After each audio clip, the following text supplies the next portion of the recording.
Alright, welcome back. So in this video, I am going to review with you a few more tips on creating your All About Me PowerPoint.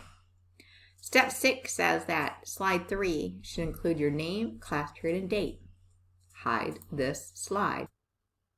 So I'm going to go back over to my All About Me PowerPoint, which is in the online version.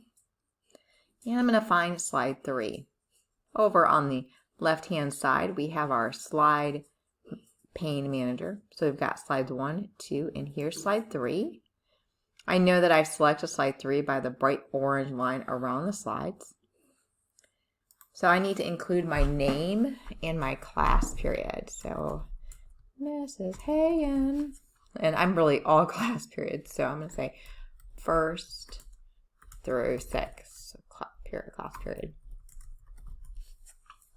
Now to hide this slide, I'm going to right click with my mouse on slide 3 and select Hide Slide. I know it's hidden by the little line through the number 3.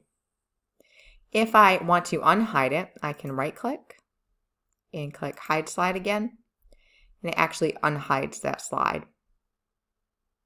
So I'm going to go ahead and rehide it, right click, and Hide Slide. Notice I know that it's hidden because it has the line over the 3.